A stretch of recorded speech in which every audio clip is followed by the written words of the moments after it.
Hello and welcome to Policy Watch, your packed snapshot of the week's biggest business stories and trends, their context, relevance and policy impact. I'm Govindraj, Ethiraj.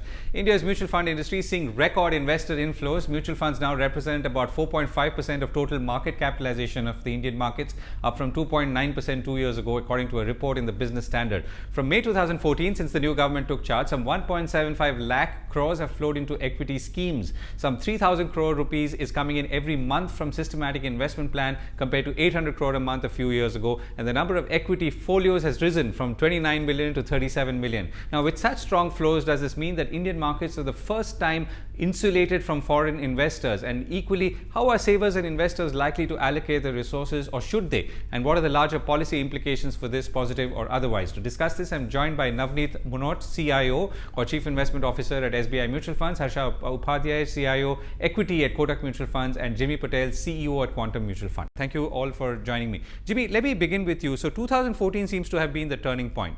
Now, there have been several incentive linked trends perhaps we've seen in the way funds have flowed into the mutual fund industry, but the trend largely in terms of inflows seems to be secular and has only been rising. Is that right?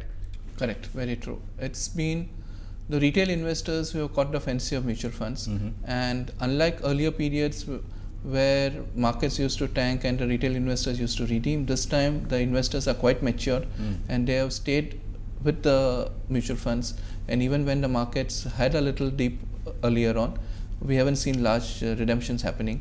And as you rightly pointed out, SIPs have been the strength of the industry, and people have started investing in SIPs in a big way.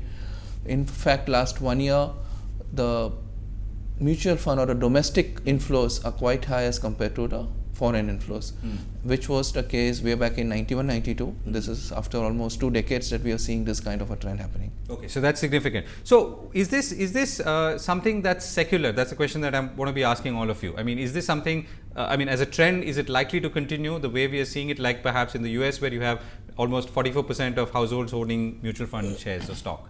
Ideally, yes. From an industry perspective, we would like to see this trend continue. But let's have a word of caution, because we are always been saying that our funds or our industry has given returns better than the relevant benchmark indices, and that's where the current inflows are happening.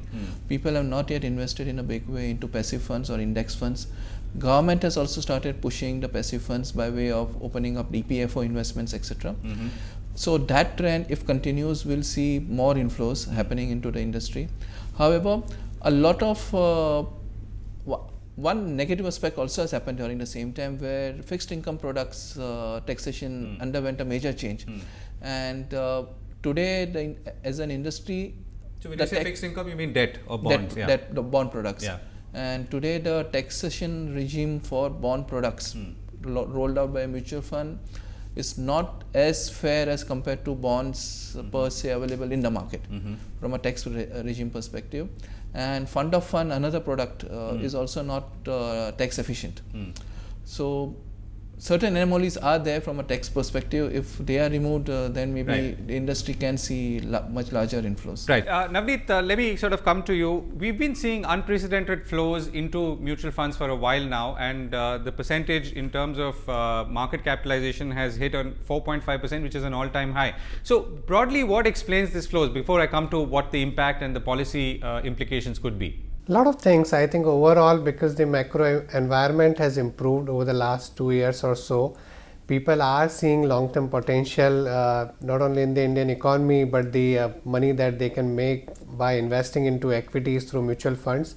Also, the investor awareness that has got created by the mutual fund industry and their advisors over the last couple of years in terms of increasing the penetration. The large number of investors who haven't invested in equities are joining the investing into mutual funds. Industry has got large number of SIP investors, the systematic investment plan, the people who are investing on a monthly basis. There are more than 1 crore investors who are investing through SIPs.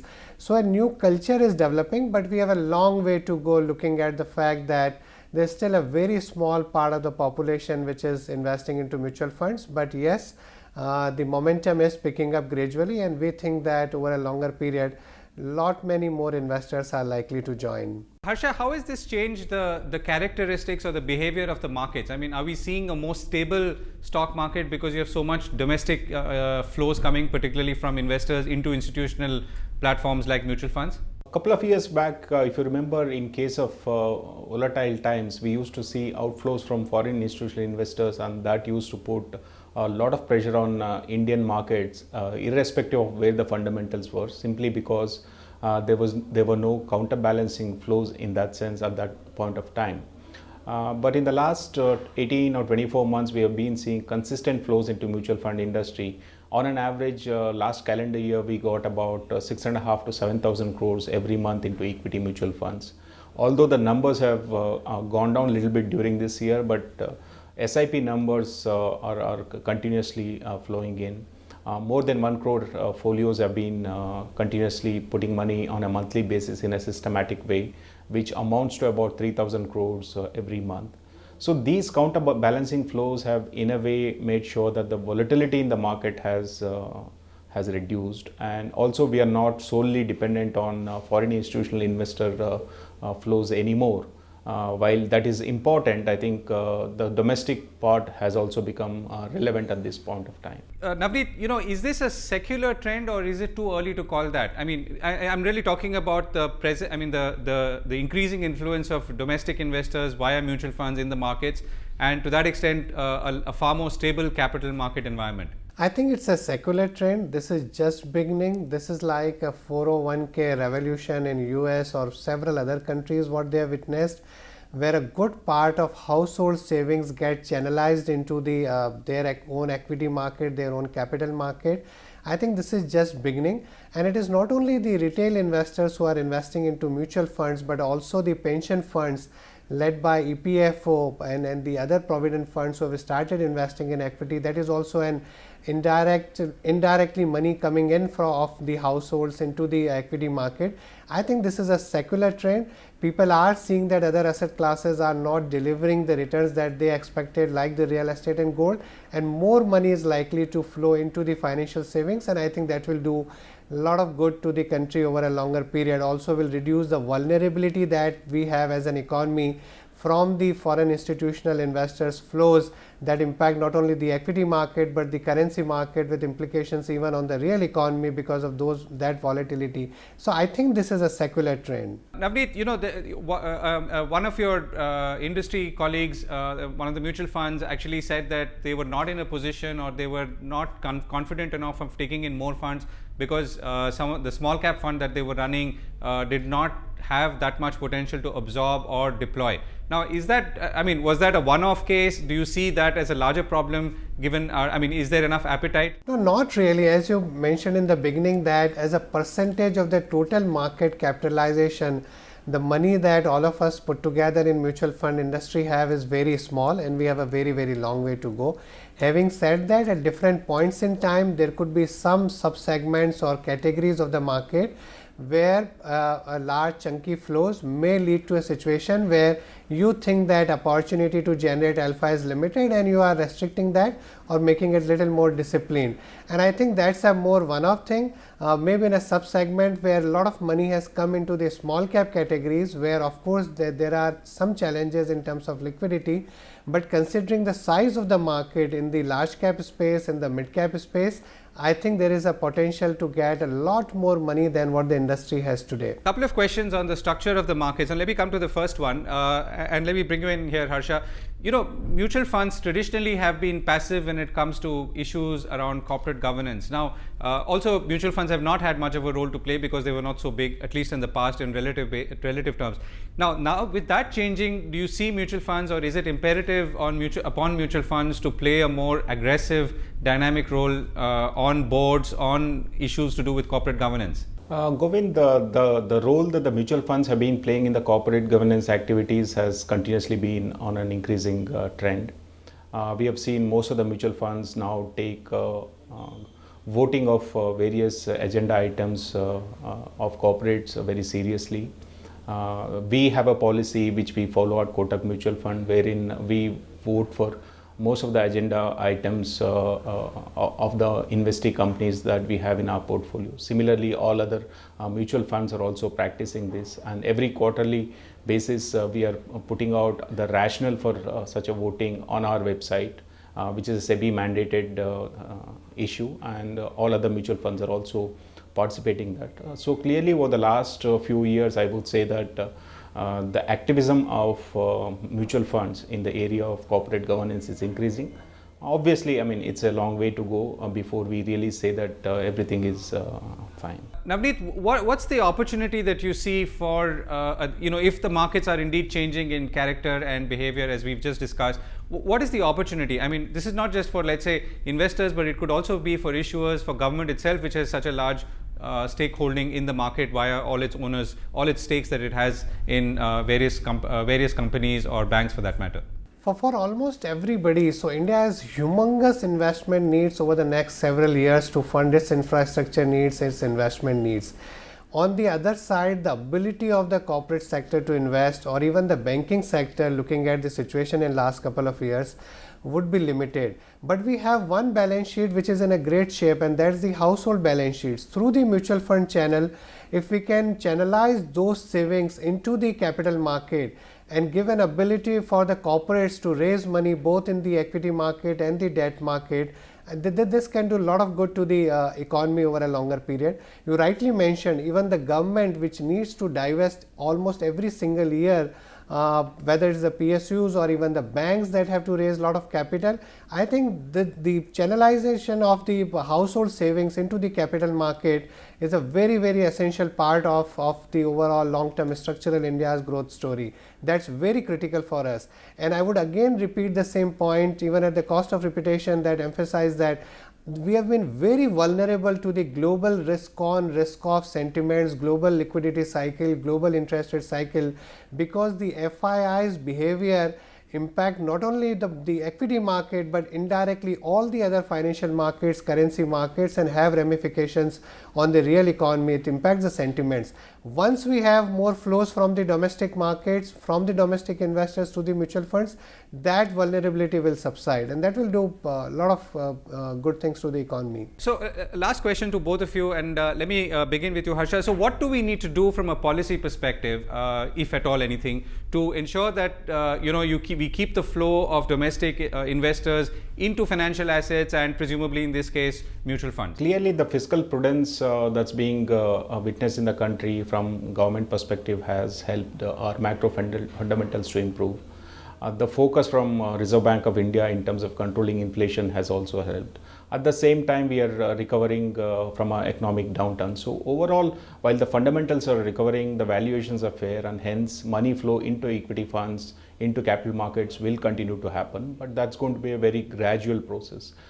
If you ask me what can we do to accelerate that, maybe something in terms of mandating a certain portion of retirement savings or certain amount of investments into equities, maybe through giving some kind of a taxation benefit, would definitely increase the penetration of equities in the country, and also that culture can actually have a very long-term impact in terms of helping a capital-starved country like India to depend on its own domestic income rather than foreign flows. I think something in the model of, let's say, 401k plans of US could also be looked at, which mandates a certain portion of your retirement savings into equities.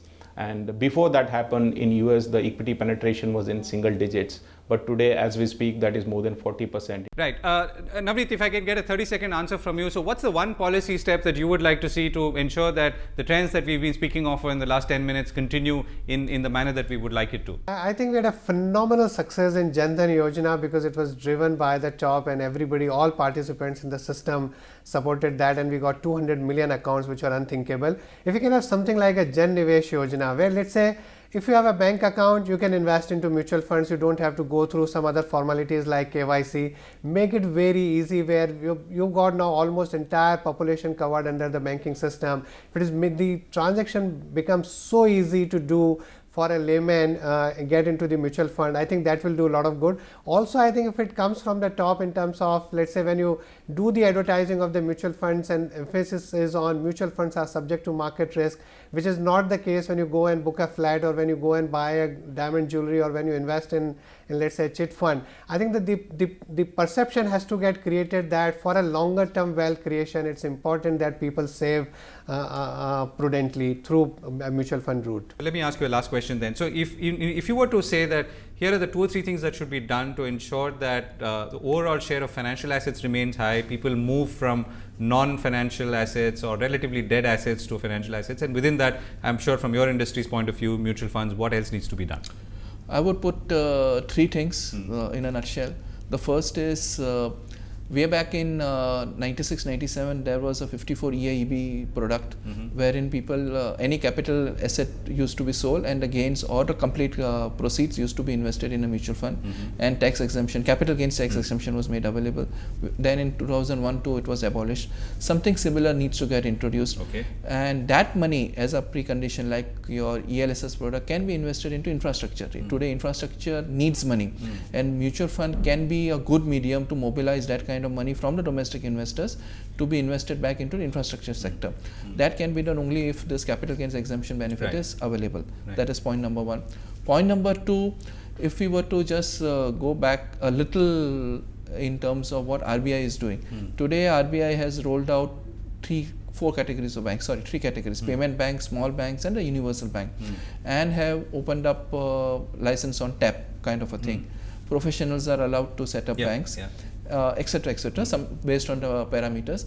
Why can't something similar be done for mutual funds, such that the 50 crore net worth requirement that has been rolled out by the regulator can be modified and allocated based on who the sponsor is, and then we can have niche players entering the segment, say an AMC only catering to fixed income products or catering to sectorial funds or catering to passive funds, etc. They should be allowed to become banks in a limited way? No. There has to be categorization of AMCs, like the way there is categorization of banks, small bank, payment bank, universal bank.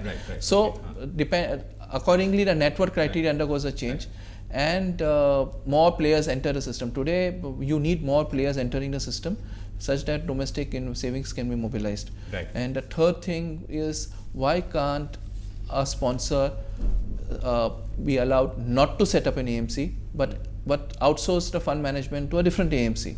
It's happening worldwide. So why repeat the distribution infrastructure, etc. Thank you very much, Jimmy, Navneet and Harsha. We've run out of time. We need to go in for a break. Coming up with the other side, wholesale price inflation is rising. Let's find out why. Stay with us.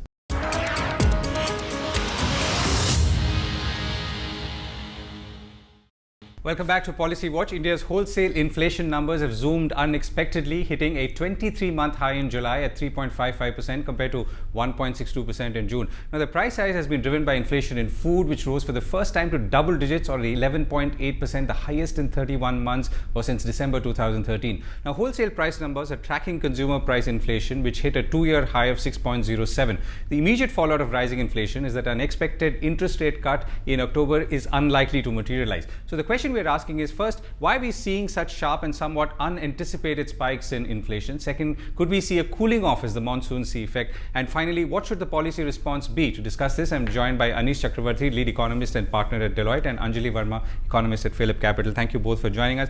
Anish, so let's do a quick primer first, right? So wholesale price index is something, inflation is something we had forgotten about, and now it's suddenly come back into the radar. Why is it that it's important today? Why is it that it was not tracking consumer price inflation, and what's the difference?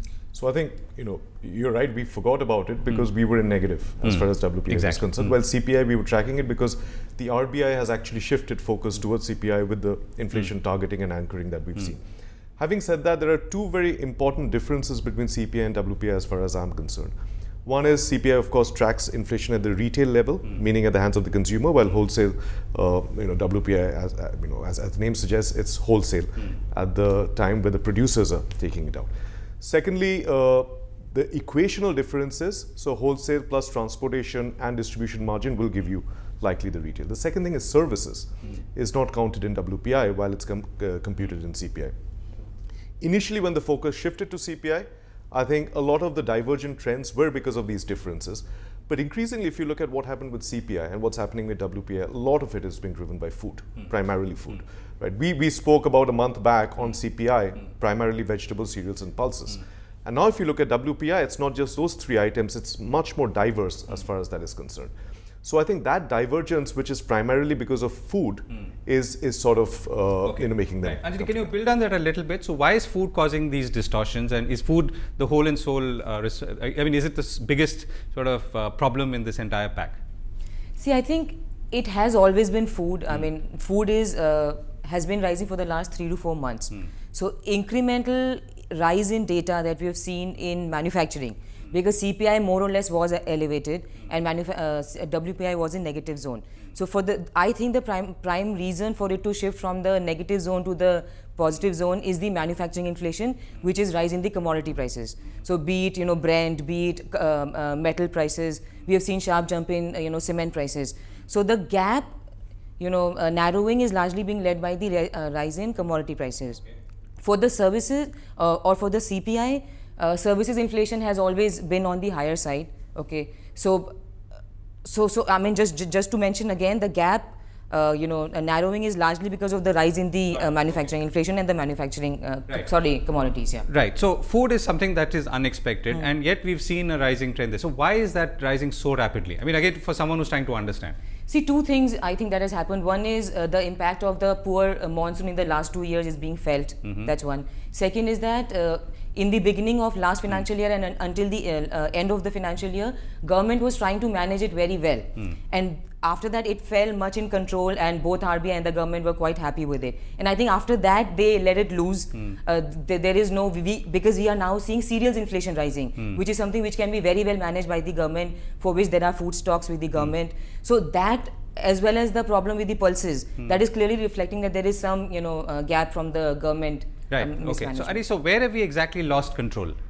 I don't think we've lost control. Okay. I think never had control. The jury is out on that.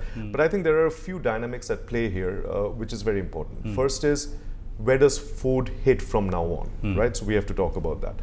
So it is likely that food inflation will soften, as we're hearing. And there are two reasons. One is, of course, a good kharif output. Given the good rainfall that we've had, we're already higher than normal. Secondly, the acreage under sowing has gone up, particularly in Gujarat, and if you look at Karnataka, there are over 1% increase in acreage. So because of that, you're going to have more output, right? But does that mean that your WPI is going to come down? The answer is no, in my mind. Because what we're going to see in the coming months is a very high base effect in play, right? And that adverse base effect will drive the WPI out. So you're getting into an interesting situation that while your food, which has been an issue in the past as far as inflation is concerned, is going to come down, your WPI will rise and slowly walk towards converging with CPI to a large extent. So what does that in a larger sense reflect, the fact that these two indices are now beginning to converge once again? Anjali, you want to go first? Not much, as in, like I said, the gap, RBI keenly now looks at CPI, and government has also approved of the same methodology that we need to achieve a CPI target of 4% plus minus 2%. So we are largely looking at CPI. I think when WPI is rising, it's adverse from the corporate margins point of view, because they were benefiting a lot from the muted manufacturing inflation. And now when that starts to inch up, then their margins will get impacted if we assume that there is no substantial pickup on the volumes front. Right. Okay. So what could be the potential impact and what could be the policy response? So one is, obviously most people are saying that the chances of a rate cut now are more unlikely than ever before, at least in the coming months. What else could be the impact, and what could we be expecting, or should we be? So I think the convergent itself, does not mean much. I think CPI is more sensitive to the consumer, as we've seen, and I agree with Anjali. I think WPI is more focused on the corporates and on the production side. I think there are a couple of things which are important. One is core inflation. We've seen manufacturing numbers at about 1.82, right? That has largely remained subsided, though. Manufacturing has gone up as far as inflation, WPI inflation is concerned. The rate of growth itself has come down, right? That doesn't augur well in my mind as far as manufacturing is concerned, because it shows some dampness in the entire manufacturing side, right? Food is much more volatile because food is seasonal, food is dependent on monsoons, it depends on, again, acreage under cultivation. So a lot of that short-term issues, which are purely supply-side driven, I think will continue. Because, as you mentioned, Govind, for us to get a hold from a long-term perspective on the supply-side matters, I think will take time to sort itself out. Right. So if we were to pick on the two things that we want to focus on, given where inflation is going, so one is clearly food, and the other is, I'm assuming, prices of commodities and so on, on which we really don't have much control. So Ajay, let me begin with you. So what should a policy governmental response be? See, all in all, I think it's going to be difficult for them to reduce rates. I mean, I would say not only this financial year, even financial year 18. And the problem that I can foresee, even today for financial year 18 is the implementation of GST. And the kind of tax rate that we are hearing of 20% plus, that can result in sharp rise in CPI. So therefore, I feel that there's no scope for a rate cut in 17 as well as in 18. Commodities more or less looks like may not fall from the current levels. Probably we have seen the best of it, and consumers as well as the government will start to see an impact of rising commodity prices. So all in all, that will also be on the higher side than what we have seen in FY16. Right. And so all in all, I think inflation will remain on the higher side. Right. And what about food? I mean, since we keep revisiting that subject, is that something that is likely to be in control? Is it likely to remain where it is, which we don't know how it could go? So in my mind, it is not. It's again a long-term supply side issue, as I've mentioned. But just having said that, I just want to add two things. I think, is a rate cut imminent, or are we going to see it? Unlikely, unless likely in Q4, if at all. And that's primarily because of the anchoring that we've had. On the CPI side, let us not forget, the discussion we've been having in April on OROP and this whole Provident Fund issue and all that. If it takes about 6 to 8 months to, resolve itself, then we're looking again at Q4. And then if that hits, where housing inflation and all these numbers seems to be likely to go up, theoretically at least, then it is unlikely that you're going to get a rate cut at least this year. Right. No, but you're also saying that the inflation numbers could be much higher, because if this doesn't reduce much, because we don't know what the real impact of monsoon could be, plus you have all these external extraneous factors like OROP and pay commission and so on. So we're looking at a slightly inflationary environment, which in my mind, in a way is a return to the past. Anjali? At the moment, it looks like end of this year we'll have an inflation of 6% plus. Okay. And RBI wants to achieve it at 5%. So it is substantially higher than what they want to achieve. And we are yet to see the impact of the 7th pay commission, like you just highlighted. And on the food front, I think next financial year should be better than what we have seen in this financial year, assuming that government is able to manage the food stocks well, and pulses output eventually is in line with the increase in the acreage that we are seeing currently. Right. So I think in the next financial year, food inflation, considering that monsoon is good and all in all output will also be on the higher side, should not be such a big problem in the next financial year. It's Right. difficult to say anything in the long term. Right. Yeah. So again, on food, I mean, to what extent can this problem be managed by managing supply? I think a lot of the food problem, in my mind, is entirely about supply. And we've been seeing this from 2011 onwards, right? So one is what happened with sugar recently. The whole import aspect about sugar. We've seen that with cereals before. Okay, we're looking at potato prices now at 58%. Though onions are at a negative, onion was a huge issue in 2012. Yeah. So I think a lot of it is about storage, about the PDS system, which the government is trying to clean up, about the APMC, what we've seen earlier, and the pure focus that the supply chain, right from farmer to market, needs to be much more streamlined, cutting out the middlemen. If I look at some of the initiatives today, as far as the government is concerned. Yeah, what's the kind of timeline for some of those things to start playing out? I think it will take time. It's at least mid to short term. So effectively, if you've seen the government last year in the budget speech of the finance minister, we heard a focus on agriculture. 1.5 years down the line, we're still seeing that working itself out. In my mind, it's about a year at least, 2 to 3 years, before that entire supply side, with a strong will, if I may, can get eased. Right. So then let me ask the other sort of counterfactual question: is there something else in the constituents of inflation that could go much lower so as to offset the higher impact of, let's say, food? In my mind, commodity prices, in for my instance, mind, no, at least theoretically. Because if you look at the key components from a weightage perspective, food, of course, is large. The second is the core side, which is largely driven by manufacturing. If you look at fuel or even the commodities side, a lot of it is driven by global happenings. And globally, and fuel is already contracted. Fuel has contracted as far as WPI is concerned. But if you look at global fuel prices, so the Brent prices, they've actually risen from where we were 6 months back. So again, a lot of that inflationary impact is expected to hit. So I see an upside risk overall going forward.